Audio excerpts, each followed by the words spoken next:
그래서 감수성이 떨어지면 남한테 피해를 끼치게 돼요. 무식하면 용감한 게 아니라 무식하면 폭력적이게 되는 거죠. 남한테 피해 안 끼치고 상대가 행복해야 나도 행복한 거잖아요. 그래서 오늘은 새로운 시선으로 사회를 좀 바라볼 거예요. 궁금한 게 생기시면 적어놨다가 나중에 한꺼번에 질문해 주시면 감사하겠어요. 저는 행해지는 억압과 차별에 관심이 많아서 그거를 계속 공부하고 있는 사람입니다. 저도 대안교육을 받았어요. 대안학교를 졸업했고. 대안교육이 뭘까요? 생각해 본 적 있으세요? 대안교육. 주류 교육에 문제점이 있다고 생각해가지고 그 대안으로 만들어진 게 대안교육이겠죠. 옛날 흑인 노예가 있을 때, 아니면 조선시대 노비가 있을 때 주류는 그게 당연하다고 생각했겠지만 그렇게 생각하지 않고 대안적인 관점으로 생각한 사람들이 있었고, 그리고 그걸 교육했으면 대안교육의 현장이었겠죠. 또 여성이 남성의 소유물이라고 여겨지고 남성 없이는 사회에서 그 어떤 것도 하지 못했을 때 많은 사람들은 그게 정상이라고 생각했겠지만 또 그렇게 생각하지 않은 사람들이 있었고, 그 사람들은 많은 변화를 만들어냈습니다. 여러분들은 노예제가, 가부장제가, 또 이성의 중심주의가 차별이란 걸 아실 겁니다. 아셨나요? 네, 좋아요. 그럼 주류 문화는 어떻게 차별을 하게끔 만들까요? 이 사진은 흑인에 대한 백인들의 린치 현장이에요. 정말 가벼운 이유로도 린치를 당했어요. 게을러서, 불쾌하게 생겨서, 존중을 요청해서 등이 이유예요. 그러면 이 그림은 뭔지 아시나요? 이거는 마녀사냥이에요. 근데 마녀사냥이 정말 마녀여서 죽인 걸까요? 옛날에 혼자 사는 부유한 여성이 있을 때 한 사람이 나쁜 마음을 먹고 교회와 결탁해가지고 그 여성을 마녀로 몰고 죽인 다음에 재산을 챙겨가는 일도 있었어요. 기득권층은 당시 눈꽃만큼도 흑인이 또 여성이 자기와 같은 존재라고 생각하지 않았었죠. 하지만 기득권층이 태어났을 때부터 악한 마음을 가지고 태어났을까요? 아니었을 거예요.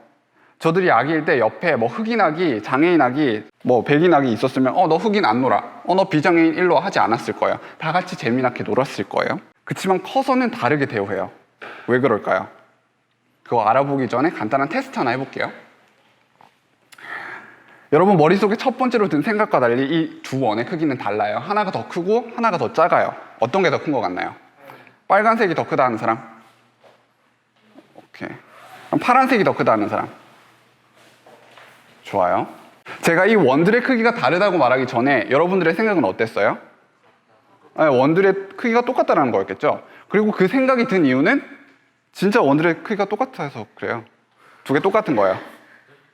네. 우리가 여기서 뭘 배웠나요? 여러분들의 머릿속에, 여러분들 생각에 이건 똑같다라고 생각했음에도 불구하고 제 한마디에, 제 말에 어떤 게 하나가 더 크다고 생각하게 됐잖아요. 만약 여러분들이 태어났을 때부터 파란 원이 빨간 원보다 크다고 꾸준히 들으면서 자랐으면 어땠을 것 같아요? 어떤 이야기를 꾸준히 강하게 반복하다 보면 사람들은 그걸 믿게 돼요. 그리고 그거는 문화가 되고 또 전통이 돼요. 과거 이 나라의 전통이라고 불렸지만 현재 보면 차별이라고 보이는 것들이 뭐가 있을까요? 조선의 노비, 또 몇 년 전에 폐지된 호주제를 들 수도 있겠죠. 미국에서는 흑인 노예를 들 수도 있겠고요. 흑인은 지능이 떨어져, 더러워, 그래서 백인보다 못나. 여성은 감정적이야, 힘도 약해, 그래가지고 남자보다 못나. 이런 얘기를 우리는 꾸준히 듣고 살지 않았을까요? 차별과 혐오는 학습되는 겁니다. 근데 권리에 대한 생각이 발전되면서 차별받던 이들이 점점 도덕 공동체 안으로 들어오게 돼요. 도덕 공동체란 쉽게 말해서 그 공동체 안으로 들어오면 도덕적인 대우를 해주는 걸 말해요. 처음에 그 중앙에는 기득권 인자가 있었겠죠. 요즘으로 치면 백인, 이성애자, 중상층, 엘리트, 비장애인 남성 정도 되려나요? 흑인이 왜 차별당했을까요? 인종이 달라서, 피부색이 달라서 차별당했죠. 그렇지만 백인은 피부색이 달라서라는 이유가 얼토당토 걸 알았는지 되게 정당화할 이유를 가지고 와요. 흑인은 지능이 떨어진다, 흑인은 더럽다. 여성의 차별도 똑같은 스토리라인을 써요. 사실 모든 차별이 똑같은 스토리라인을 채택합니다. 여성은 성이 달라서 차별당했어요. 그렇지만 남성은 성이 달라서라고 얘기하지 않고 여성은 연약하다, 여성은 덜 이성적이다라고 말을 하죠. 흑인 차별을 지능 때문이라고 했을 때 이 원 근처에 되게 똑똑한 백인이 있다고 칩시다. 원 중앙으로 갈수록 되게 똑똑한 거예요. 그리고 원 가장자리에 좀 덜 똑똑한 백인이 있어요. 근데 요 백인보다는 덜 똑똑하지만 요 백인보다는 더 똑똑한 흑인이 있었을까요? 네, 당연히 있었겠죠. 또 청결함이라고 했을 때 당연히 어떤 백인보다는 더 청결한 흑인이 있었을 거예요. 그리고 이 백인보다 모든 면에서 앞서가는 흑인도 있었겠죠. 하지만 백인 우월주의 사회는 흑인을 도덕적 공동체 안에 넣지 않았어요. 백인들이 붙인 이유는 그저 거칠일 뿐인 거죠. 성차별도 똑같아요. 이성적인 남성, 덜 이성적인 남성, 하지만 그보다는 더 이성적인 여성 존재하죠. 그리고 지금 되게 육체적으로 강인한 여성을 한번 떠올려 보세요. 그리고 연약한 남성을 한번 떠올려 보세요. 존재하죠. 이렇듯 모든 남성이 모든 여성보다 더 이성적이지도 또 더 강인하지도 않지만 마치 그렇다는 양 넘어가 버리고 반복해서 말해서 믿게 만들어요. 또 만에 하나 모든 여성이 모든 남성보다 덜 이성적이고 덜 강인하다 하더라도 그것은 여성을 도덕적으로 다르게 대우해도 될 유의미한 이유는 되지 않아요. 상식적으로 생각했을 때 우린 어떤 차별은 괜찮고 인종차별, 또 어떤 차별은 안 된다, 성차별이라고 하지 않아요. 모든 차별은 나쁜 거예요. 근데 현 시점에도 굉장히 차별받고 있는 존재가 있어요. 그들은 말 그대로 노예예요. 현재에는 종차별이 존재합니다. 종차별주의란 자신이 소속되어 있는 종의 이익을 옹호하고 다른 종의 이익을 배척하는 편견 또는 왜곡된 태도를 말해요.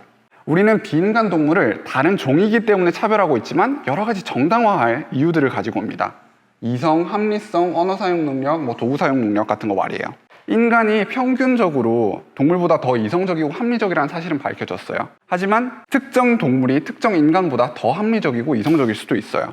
갓난아기, 정신장애인, 문해인, 식물인간도 인간이기 때문이에요. 그들은 원의 가장자리에 있어요. 그리고 그보다 안쪽에는 3세 정도 아이의 지능을 가진 돼지나 개와 말, 돌고래 등도 있죠. 언어 소통 능력 역시 마찬가지예요. 갓난아기 혹은 문해어보다는 앵무새가 더 말을 잘하고 개, 돼지, 고양이, 소, 쥐, 닭 등이 더 이성적이고 의사소통이 잘 되며 영장류가 수화를 배워가지고 인간이랑 소통을 할 수 있는 건 널리 알려진 사실이죠. 인간과 동물을 구분할 때 쓰이는 어떤 속성을 제시해도 마찬가지예요. 신체 능력, 도구 사용 능력뿐만 아니라 DNA를 기준으로 삼는다 해도 DNA 결핍으로 태어난 인간이 있어요. 영장류랑 인간의 DNA 차이는 2%밖에 나지 않으니까 그 인간보다는 영장류가 인간에 더 가깝다는 결론이 나오게 되는 거예요.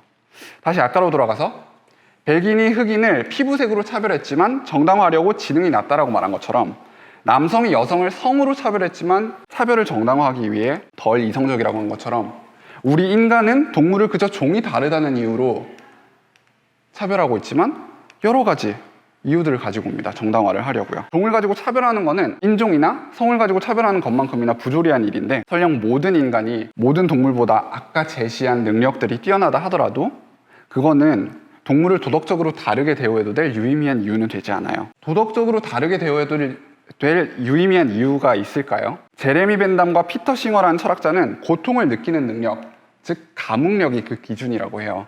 어떻게 고통을 느끼는 능력이 도덕적으로 다르게 대우해도 될 유의미한 기준이 될 수 있느냐?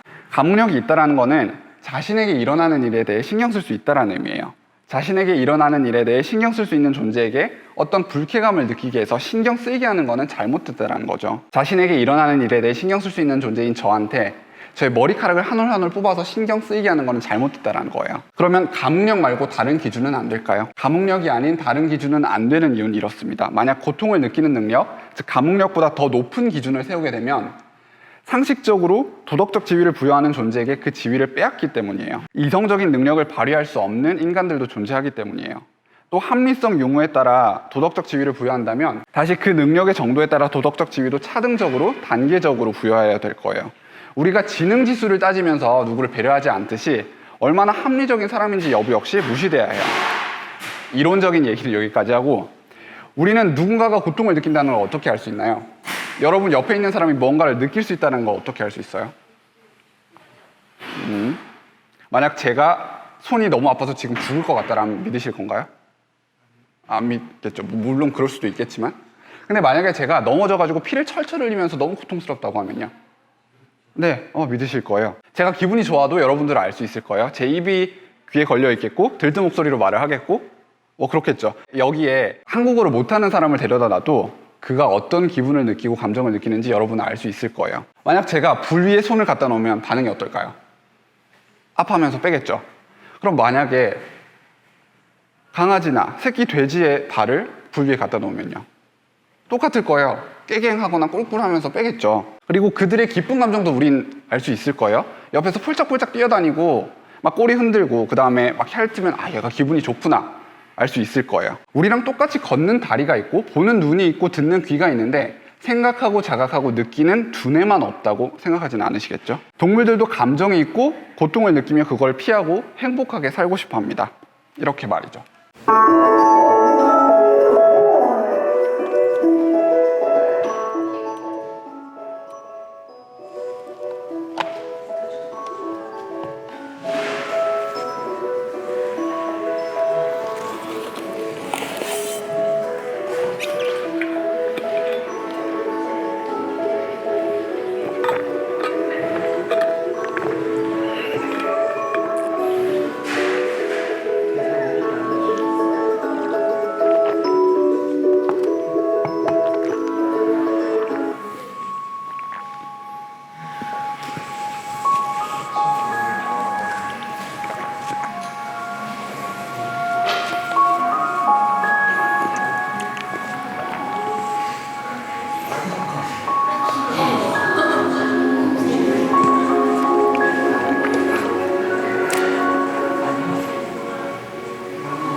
여기까지 볼게요. 이 영상들은 Mercy for Animal이라는 단체에서 지금 발췌해온 거고요. 그치만 인간은 동물들을 크게 차별하고 있어요. 그들의 주거지를 파괴하고 가족과 떨어뜨려 놓고 죽이고 입고 실험하고 오락용으로 사용하고 있어요. 그리고 동물에게 제일 큰 피해를 끼치는 것은 우리가 그들을 먹기 때문에 발생합니다. 그들의 살과 부산물이 우리에게 더 많이 오게 하기 위해서 신체를 변형시키고 유전자를 조작해요. 우리가 흔히 말하는 계란, 뭘까요? 닭이요?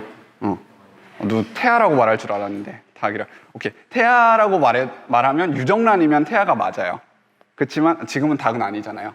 맞죠? 그치만 마트에 나와 있는 대다수의 계란은 수정이 안 된 거예요. 그래서 유정란 아니고 무정란인데 소위 여성은 한 달에 한 번 월경을 하죠. 물론 안 하시는 분도 계시지만요. 월경을 하시는 분들의 말씀을 들어보면 그건 몸에 큰 영향을 미치고 피할 수 있으면 피하고 싶은 거라고 말씀을 하세요. 자연에 있는 암탉 역시 한 달에 한 번 월경을 합니다. 그리고 그 부산물이 알이에요. 하지만 인간에게 닭의 월경 부산물을 더 많이 가게끔 하기 위해서 시대를 거쳐가면서 사람들은 인공적으로 닭이 알을 더 많이 낳게 만들었어요. 그리고 지금은 20배나 더 많이 낳게 만들었습니다. 월경을 20배나 더 많이 한다는 거예요. 나중에 닭은 알껍질을 만드는데 칼슘을 너무 많이 써서 제대로 서 있지도 못하고 뼈가 약해지고 몸이 안 좋아집니다. 소비자에게 오지 않고 부화를 위해 수정란만 생산하는 공장이 따로 있어요. 그리고 부화장에서는 태어난 병아리들의 성별을 감별하고 수병아리들은 그 자리에서 말 그대로 바로 갈아버립니다. 닭들에게는 A4 용지 한 면만한 공간밖에 허용되지 않으며 날개를 펼 수도 없이 대여섯 마리를 한 케이지 안에 그대로 빼곡히 넣어요. 그렇게 좁은 공간에 갇혀 있으면 스트레스를 받아서 서로를 쪼개대는데 그걸 방지하기 위해 미리 닭 부리를 자르고 인두로 지집니다. 닭의 부리에는 신경이 많이 모여 있어서 큰 고통을 야기해요. 닭의 원래 수명은 7에서 13년 정도고 오래 살면 20년까지도 산다고 하는데 고기를 위한 닭, 즉 육개는 살이 최대한 찌워져서 7주면 도살됩니다. 노동자들은 닭들을 케이지에서 수송용 케이지로 집어 던지듯이 우겨놓고 그 수송용 케이지에 들어간 닭들은 물과 모이 없이 몇 시간에서 몇십 시간 동안 운반돼요. 도살장에서 가금류의 작업 속도는 되게 빨라요. 그들은 의식이 있는 상태에서 목이 따이고 털을 제거하기 위해서 끓는 물에 들어가는데 의식이 있는 상태로 들어가는 닭들이 되게 많습니다. 자, 그러면 우리가 말하는 우유는 뭘까요? 그쵸. 소젖이죠. 저는 젖소라는 종이 그냥 자연 상태에서 우유를 막 뽑는 줄 알았어요. 그냥 마구 생산하는 줄 알았는데 모든 포유동물은 언제 젖을 생산하죠? 그쵸. 임신을 했을 때 젖을 생산합니다. 여성에게도 젖이 언제 나오냐면 임신을 했을 때 젖이 나오죠. 모든 포유동물은 임신을 했을 때만 젖이 나와요. 그럼 임신은 어떻게 되나요? 성관계를 맺어야겠죠. 근데 관계를 맺으면 적어도 기쁨이라도 있겠지만 이건 사업이에요. 업자들은 소들이 관계를 맺을 때까지 기다려주거나 촛불을 켜주고 분위기를 잡아주지 않아요. 그럼 어떻게 할까요? 맞아요. 인공수정해요. 만약 여성에게 동의 없이 인공수정을 한다면 그걸 뭐라고 할까요? 그렇죠. 강간, 성폭력이죠. 여성을 암소와 동일시하는 건 아니지만 어쨌든 강간은 강간이란 겁니다. 다른 이를 강제로 성적으로 누른다는 걸 강간이라고 한다면 그 다른 이는 여성도 될 수 있고 남성도 될 수 있고 동물도 될 수 있지 않을까요? 실제로 암소는 레이프렉이라는 강간대라는 곳에서 인공수정을 당하는데 인간이 소의 항문으로 손을 집어넣고 자궁 입구를 찾은 다음에 나머지 손을 질에 넣어가지고 숫소의 정액을 집어넣어요. 그렇게 임신이 된 암소는 인간과 비슷하게 9개월간 임신을 한 뒤에 출산합니다. 새끼는 어떻게 될까요? 죽진 않아요, 바로. 송아지는 태어나자마자 어미에게서 분리돼요. 자신의 아이가 빼앗기는 기분은 어떨까요? 혹시 촌에서 송아지가 빼앗긴 암소의 울음소리 들어보신 분 계신가요? 일주일 내내 처절하게 절규해요. 빼앗긴 송아지가 숫송아지면 송아지 고기로 만들어지기 위해 몸을 돌릴 수도 없는 좁은 우리에 갇혀서 철분이 제거된 인공젖을 먹습니다. 그래야 육질이 하얗고 부드러워지거든요. 우리가 마시는 우유는 송아지 고기 산업도 양산합니다. 그러면 암송아지는 어떻게 될까요? 암송아지도 태어나자마자 어미에게서 뺏겨요. 왜 그럴까요? 만약에 송아지가 조금이라도 젖을 마신다면 인간에게 올 소젖이 적어지거든요. 암송아지도 어미와 똑같은 수순을 밟습니다. 임신 출산을 반복한 뒤에 탈진하면 그래가지고 우유 생산량이 적어지면 햄버거 고기나 게사료가 되기 위해서 도살장으로 보내져요. 자연 상태에서 20년 정도 사는 소는 착취당한 뒤에 4, 5년 뒤에 죽임을 당합니다. 자, 생물학적으로 봤을 때 소의 젖은 누구를 위한 걸까요? 그렇죠. 송아지를 위한 거죠. 개의 젖이 강아지를 위한 것처럼 인간의 젖이 아기를 위한 것처럼 송아지의 젖도 송아지를 위한 겁니다. 그거를 인간이 마실 필요가 있을까요? 없어요. 개, 침팬지, 코끼리, 돼지의 젖을 마실 필요가 없는 것처럼 소의 젖도 마실 필요가 없습니다. 인간에게 필요한 거는 인간의 젖이에요. 아기일 때 말이죠. 인간은 다른 종의 젖을 다 큰 뒤에도 마시는 유일한 종이에요. 이게 저만 이상하게 보이는 건가요? 몇몇 사람들은 제가 치즈도 우유도 안 먹는다고 그러면 너무 간 거 아니냐고, 너무 극단적이라고 그러는데 과연 다른 종의 젖을 안 마시는 게 극단적인 건가요? 만약 출산을 앞둔 인간이 여기 있으면 얼마나 많은 사람들이 그의 젖을 먹고 싶어 할까요? 없을 거예요. 우린 아기가 아니니까요. 마시고 싶어 하는 게 극단적일 겁니다. 우린 송아지도 아니고 아기도 아니에요. 우린 태어났을 때 40kg고 다 크면 900kg까지 성장하는 동물의 젖을 왜 얘한테 먹이는 걸까요? 끊임없이 들은 이야기 때문이 아닐까요? 우유는 뼈에 좋다, 우유는 키를 크게 만든다, 뭐 이런 것들 반복해서 말하면 진실이라고 믿게 되죠. 모든 이야기에는 작가가 있는데 이 이야기의 작가는 누군가요? 저 사람인데 어떤 직종의 사람일까요? 낙농업계 사람들이겠죠. 그리고 낙농업계의 목표는 뭔가요? 그렇죠. 많이 파는 거죠. 돈이 있는 기업들은 자신의 상품을 팔기 위해서 정말 많은 짓들을 해요. 옛날에 담배 회사는 담배가 몸에 나쁠 거 하나도 없고 몸에 좋다고 선전했어요. 과학자들이랑 의사들을 동원해서 말이죠. 만약에 제가 여기서 담배는 몸에 좋아요 라고 여러분한테 말한다면 여러분은 믿을까요? 어떻게 생각할까요? 저를 담배 회사 직원이라고 생각하겠죠. 제 말을 믿을 사람은 아무도 없을 거예요. 근데 왜 이 이야기는 믿나요? 그리고 정말 우유가 사람 몸에 좋다면 왜 75%의 인간이 유당불내증을 가지고 있는 걸까요? 이 말은 4명 중 3명이 우유를 마시면 장에 가스가 차고 설사, 복통, 귀감염, 콧물에 시달린다는 거예요. 근데 낙농업계 사람들은 우리보다 우리 몸에 대해서 자기들이 더 안다면서 계속 선전을 합니다. 낙농업계가 우유가 좋다는 이야기를 뒷받침하는 증거로 우유에 있는 칼슘을 들어요. 하지만 실제로 우리가 우유를 많이 마시면 몸에 있는 칼슘이 빠져나가서 뼈가 약해집니다. 충격적인 이야기인가요? 우리가 동물성 단백질을 섭취하게 되면은 몸이 산성이 돼요. pH가 낮아진다는 소리인데 우리 몸이 계속 산성인 상태면 죽습니다. 그래서 우리 몸은 방법을 찾아내요. 인산이라는 걸 사용하는 건데요. 인산은 우리 몸의 뼈에 밖에 없습니다. 그래서 동물성 단백질을 섭취해서 몸이 산성이 되면 우리는 뼈에 있는 인산 칼슘을 빼와가지고 인산으로 몸을 중성화시키고 칼슘을 소변으로 배출해요. 유제품을 제일 많이 섭취하는 나라가 어딜까요? 맞아요. 미국, 핀란드, 스웨덴, 영국 순이에요. 구글에 찾아보시면 나와요. 그러면 골다공증 발병률이 제일 높은 나라들은요? 똑같아요. 우연인지 정확하게 일치합니다. 이것도 구글에 찾아보시면 나와요. 우유에 대해 하나 더 말씀드릴 거는 거기에 소의 고름도 들어있다는 겁니다. 고름이라는 거는 죽은 세포를 말해요. 유축기에 매번 젖을 뽑히게 되면 감염이 일어나게 되고 염증이 생깁니다. 염증 때문에 생겨난 고름은 그대로 우유 안에 들어가게 돼요. 이건 종종 있는 현상인 우유에 피까지 뽑힌 모습이에요. 하지만 누가 고름이라고 하면 사람들이 우유를 사 먹겠어요? 그래서 낙농업계는 고름이라는 단어 대신에 체세포수라는 표현을 씁니다. 우유를 사시면 거기에 세균수 몇 등급, 체세포수 몇 등급이라고 적힌 게 보이실 거예요. 여러분, 돼지에게 3세 정도 아이의 지능을 가지고 있다고 말씀드렸었죠? 그들은 권태로움을 느껴요.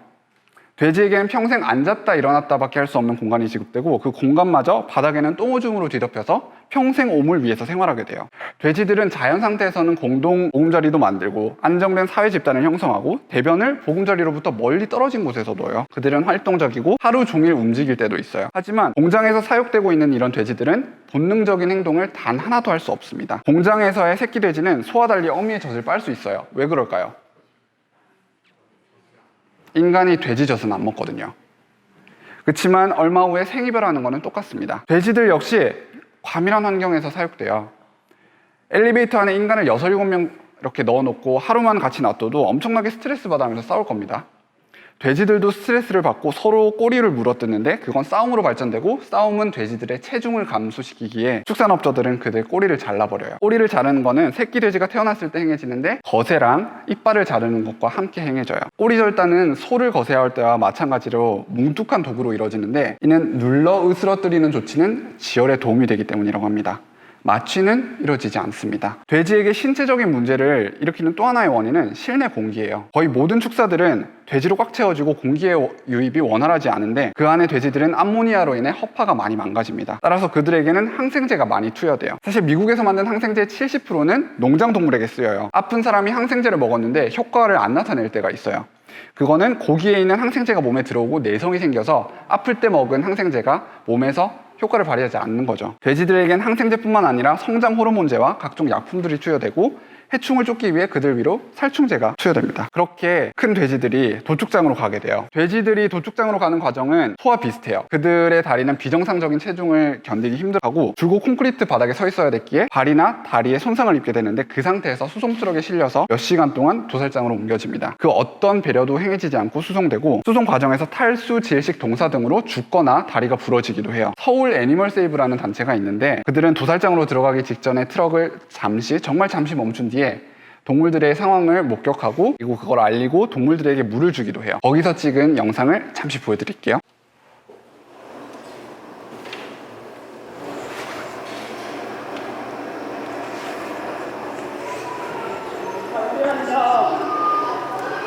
마지막 가는데 잠깐만 1분 정도만 시간 주시면 안 돼요?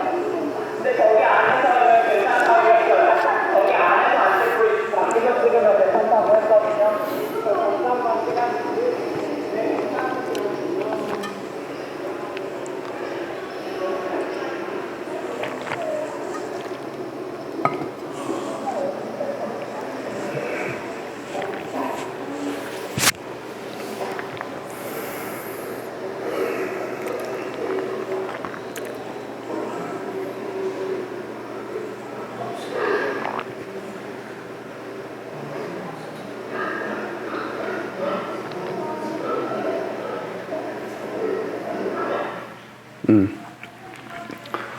도착한 돼지들은 전기봉을 든 일꾼들한테 몰려서 안으로 들어가요. 그들은 피냄새를 맡으면 더욱 겁을 먹고 몸부림치면서 안 들어가려고 합니다.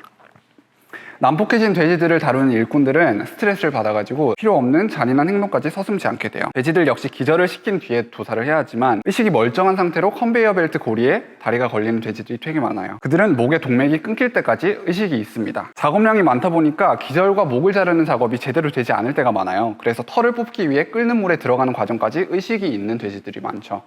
그들은 정말 말 그대로 태어나서 죽을 때까지 고통을 받습니다. 이제 영상 2개 정도를 보여드릴 건데요. 동물이 고기가 되어 우리한테 오는 과정 중 일부분을 촬영한 거예요. 보기가 힘드시면 안 보셔도 괜찮습니다. 고개를 돌리시거나 눈을 가리시면 돼요. 만약 그렇다면은 보기가 힘든데 어떻게 입으로는 잘 들어가게 되는지, 그 단절은 어디서 오는지 한번 생각해 보셨으면 좋겠습니다.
잔인할 수 있으니까 보기 힘드시면 안 보시는 거를.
절대 일부 도축장의 경우라고 생각하시면 안 돼요.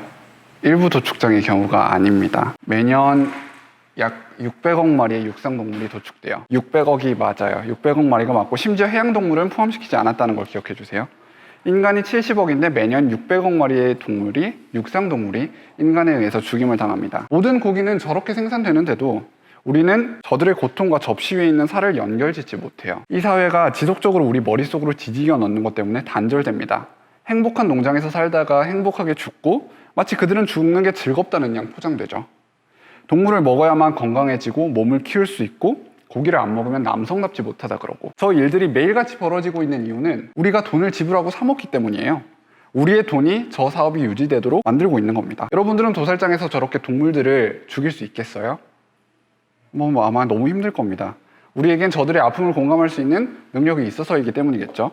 도살장의 노동자들은 인간이기를 반쯤 포기한 상태에서 작업을 한다고 해요. 도살장에서 일을 해본 제 지인은 처음에는 너무 끔찍하고 힘들다가 나중에는 감각이 무뎌져서 기계처럼 죽이기 시작했다고 해요. 사실 그게 더 무서운 겁니다. 감각이 무뎌지는 게요. 인간은 비인간 동물을 눈꽃만큼도 자기와 같은 존재라고 생각하지 않습니다. 마치 백인이 흑인에게 그랬던 것처럼, 마치 남성이 여성에게 그랬던 것처럼요. 하지만 인간도 태어날 때부터 그런 마음을 가지고 있었던 건 아닐 거예요. 아기였을 때는 같이 놀았을 거예요. 누구는 먹고 누구는 죽여도 된다고 생각하지 않고 다 같이 재밌게 놀았겠죠. 우리는 어렸을 때 동물들한테 친절했어요. 그들을 행복하게 해주려고 뭐라도 했을 테고, 누군가 그들을 학대하는 모습을 봤으면 우리는 울고 비명을 질렀을 거예요. 그치만 커가면서 우리는 사회가 단백질을 얻으려면 고기를 먹어야 된다, 뼈가 튼튼해지려면 소젖을 먹어야 한다고 계속 얘기하는 걸 들었습니다. 그들은 반복해서 말했고 우리는 결국 믿게 됐어요. 그리고 사회심리학자인 멜라니 조이가 말한 것처럼 정당화를 하게 됩니다. 고기를 먹는 게 필요하고 자연스러우며 정상이다라고. 모든 차별 논리에 그대로 적용되는 거예요. 노예제는 필요하고 자연스럽고 정상이다. 남성 중심 사회는 필요하고 자연스럽고 정상이다. 우리가 동물을 먹지 않아도 살 수 있고 심지어 더 건강하게 살 수 있다면요? 이 보디빌딩 팀은 대회에서 32개 메달을 따고 세계 신기록을 갈아치웠고요. 이 사람은 8번 우승한 사이클리스트고, 피겨스케이트 메달리스트, 육상 400m 챔피언, 그 다음에 무거운 거를 드는데 세계 기록을 보유한 사람, 그리고 이런 셀럽들까지 다 동물을 먹지 않습니다. 동물을 먹지 않고 살 수 있다면 우리와 같이 느낄 수 있고 고통을 피하고 싶어하는 존재들한테 고통을 느끼지 않게 하는 게 맞지 않을까요? 사실 육시의 영향력은 상상 이상으로 커요. 동물들에게만 피해를 입히는 게 아닙니다.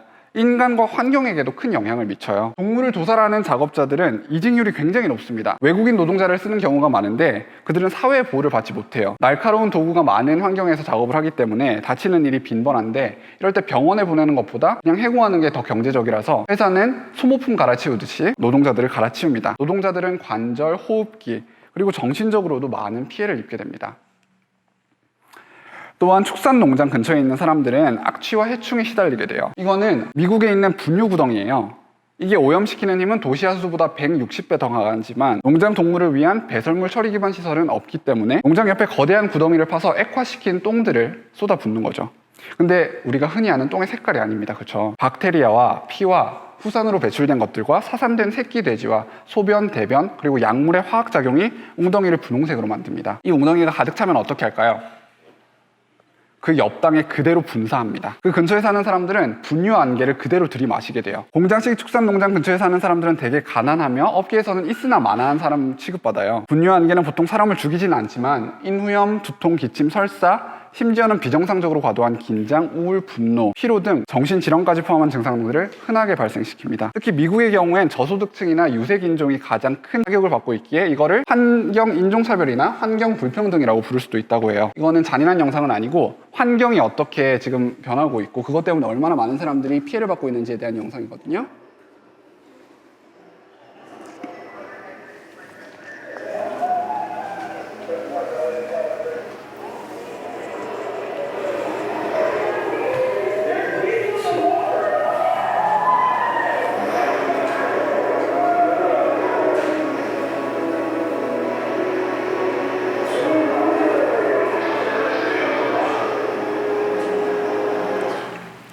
이거는 Eating Our Way to Extinction이라는 어떤 다큐멘터리의 예고편이에요. 이제 매년 많은 사람들이 한파, 폭염 등으로 죽고 매해 강도가 세지는 자연재해로 소중한 사람들을 잃습니다. 이 이상기후들이 지구온난화의 영향이란 걸 아시나요? 수많은 사상자와 난민을 낳은 시리아 내전 역시 지구온난화가 큰 영향을 미쳤다고 전문가들은 말해요. 지구온난화로 시리아 일부 지역에 극심한 가뭄이 지속되고 농부들이 도시로 밀려 나오게 돼요. 정부는 부패해 있고 먹고 살 대책은 전혀 마련되어 있지 않은 상황에서 시민들의 분노는 끝까지 차올랐고 내전이 발발하게 됩니다. 물론 여러 가지 또 상황에 함께 겹쳤겠지만요. 지구온난화가 정말 개개인한테 영향을 미치는 시대가 왔어요. 수면이 상승해서 태풍 때문에 육지로 들어온 바닷물은 더 많은 집들을 침수시킵니다. 산불이 비정상적으로 커지고 잦아지면서 다치는 사람들도 많아집니다. 우리는 지구온난화의 주범을 온실가스라고 알고 있죠. 그리고 온실가스를 가장 많이 배출하는 곳을 주로 어디로 꼽죠? 석탄, 차, 비행기, 배 같은 운송수단? 유엔이 2006년 발표한 보고서에 따르면 모든 운송수단이 배출하는 온실가스를 다 합친 비율은 전체 가스의 13%라고 해요. 그러면 축산업이 배출하는 비율은요? 18%입니다. 근데 2009년 월드워치 연구소라는 곳에서 유엔이 간과한 것들을 포함하여 발표하는데 51%라고 해요. 온실가스 배출의 51%는 축산업에서 한다는 얘기예요. 지구를 보호하기 위해서 대중교통이나 대체 에너지를 사용하는 것도 물론 좋지만 배출률 1위인 축산업을 타겟팅하는 게 더 타당하지 않을까요? 물 문제 역시 심각해요. 우리나라 역시 물 부족 국가입니다. 하지만 어디서든 펑펑 쓸 수 있기 때문에 그 심각성을 잘 못 느끼죠. 그게 더 큰 문제죠. 80년대 이후 전형적인 샤워기는 1분에 9.5리터를 내뿜고 절수 샤워기를 쓰면 7.6리터 정도를 내뿜어요. 만약 여러분이 매일 15분간 절수 샤워기로 씻는다면 여러분은 1년에 1,400리터 정도를 절약할 거예요. 하지만 만약에 여러분이 1파운드, 약 450g의 소고기를 안 먹는다면 9,500리터를 절약할 거예요. 단 450g의 소고기예요. 이건 아주 보수적인 숫자고 수치는 1파운드에 3400리터 이상까지 다양해요. 1파운드의 계란을 위해 약 1800리터가 1파운드의 치즈를 위해 3400리터, 1리터의 우유를 위해 1000리터의 물이 쓰입니다. 캘리포니아 수자원 전문가들의 수치를 보여드릴게요. 이렇게 보시면 식물들이 있고 그 밑에 동물들이 있죠. 수치가 확 올라가요. 닭, 돼지, 소 했을 때 3,600 그리고 거의 2만 리터까지 쓰입니다. 우리는 물에 사는 동물들도 먹고 싶어서 혈안이 돼 있죠. 트롤망어업은 대부분 새우를 잡기 위해 한 거지만 물고기, 상어, 가오리, 게, 가리비 할 것 없이 백여 기타 어종들을 싹쓸이 합니다. 그리고 사실상 다 죽어요. 잡은 바다동물의 80~90%를 배 밖으로 던져버려요. 그리고 그중 98% 이상이 죽은 채로 던져져요. 2040년경이면 바다에 동물이 없을 거라는 말이 그냥 나오는 게 아니에요. 인간의 탐욕이 우리가 살지 않는 곳까지 망치고 있습니다. 1년에 600억 마리의 육상동물을 먹는데 그들을 키우는 공간 역시 어마어마하게 크지 않을까요? 동물을 먹음으로써 광대한 면적의 토지가 사용되고 황폐화되고 있고 가축이 주 원인이 되어서 세계 3분의 1이 사막화되었고 지금 3분의 1에 가까운 면적을 현재 가축이 차지하고 있어요. 열대우림은 자연 자원들 중 특히 더 소중한 건데 세계 식물종의 80% 이상을 보유할 뿐만 아니라 또 세계 산소량의 상당 부분을 차지하고 있기 때문입니다. 또 현재 사용하고 있는 의약품의 4분의 1 정도가 바로 열대우림 지역에서 나는 물질로 만들고 있어요. 좀 오래된 책에서 발췌한 건데 어린이 백혈병 환자의 생존율이 80%까지 높아졌는데 그건 로지 페리윙클이라는 열대우림 식물에서 추출한 물질 때문에 그렇다고 해요. 과학자들은 지금까지 의약품을 목적으로 실험한 열대우림 식물이 1%도 되지 않기 때문에 열대우림이야말로 미래의학을 결정하는 요소라고 말합니다. 하지만 그토록 아름답고 중요한 열대우림이 가공할 만한 속도로 파괴되고 있어요. 1초마다 미식축구 경기장만한 지역이 지금 파괴되고 있어요. 전에 삼림이었던 아마존 유역의 70%는 이제 가축을 키우는 농장이 되었고요. 최근에 3주 이상 아마존이 불타고 있다는 뉴스 보셨죠? 그거 역시 소를 키우려고 인간이 일부러 불을 지른 것이 원인이라고 해요. 과연 햄버거 100g이 열대우림 0.5톤만한 가치를 지니고 있는 걸까요? 1.5에이커에서는 16,700kg의 식물성 식품을 생산할 수 있는 데 비해 고기는 170kg밖에 생산하지 못합니다. 동물을 먹지 않는다면 기아 문제도 해결할 수 있을 거예요. 가난한 나라의 국민은 자기네 땅에 농장 동물을 위한 곡식을 키우느라고 자기들은 굶고 살아요. 우리가 서구의 식단을 따라가고 있다고 말하죠. 전 지구인이 미국인 식단을 따라갈 경우에 우리는 지구 2개가 필요합니다. 하지만 우리는 하나밖에 없고 그마저도 죽어가고 있어요. 자, 육식의 문제를 일부 말씀드려봤습니다. 어떤 생각이 드시나요? 외국과 비교해서 한국은 채식하기 좀 어려운 나라긴 해요. 하지만 점점 바뀌고 있어요. 자본주의 아래에서는 소비자가 바뀌면 기업들도 바뀌기 마련이니까요. 대기업에서는 비건 수요를 감지하고 제품들을 내놓고 있고 매년 새로운 비건 브랜드들이 나옵니다. 비건이란 거는 완전 채식주의자를 뜻하고 고기, 우유, 계란, 꿀 등 동물과 그들에게서 나온 부산물을 일체 먹지 않고 인간이 동물을 사용하는 거에 반대하는 사람들을 말해요. 최근에는 미국의 비욘드 버거, 식물성이지만 맛, 질감, 육즙까지 모방한 비건 패티도 수입되었죠. 물론 수도권은 지방보다 채식 식당 접근율이 훨씬 좋기는 해요. 아이스크림, 빵, 케이크, 한식, 중식, 양식, 태국 음식, 인도 음식, 바베큐, 버거, 치즈, 비건, 새우 등 거의 모든 것이 비건으로 제품화되어 있어요. 채식 한 끼라는 앱은 주위에 채식 식당을 보여주고 채식 동아리가 활성화된 대학들도 되게 많아요. 비건이 된다고 포기할 건 거의 없어요. 반대로 우겨넣은 정보에서 벗어나서 내가 스스로 선택할 수 있다는 점에서 더 자유로울 수도 있고 잠시 접어뒀던 공감 능력을 다시 얻는 거라고 생각할 수도 있어요. 여러분은 하루 3번 정말 큰 선택을 할 수 있어요. 그 선택이 불평등한 이 차별을 끝낼 수도 있습니다. 그리고 그걸 삶에 적용시키다가 보면은 타인에 대한 감수성도 점점 더 발전하게 될 거예요. 들어주셔서 감사하고요. 이제 질문 있으면 받도록 할게요. 감사합니다.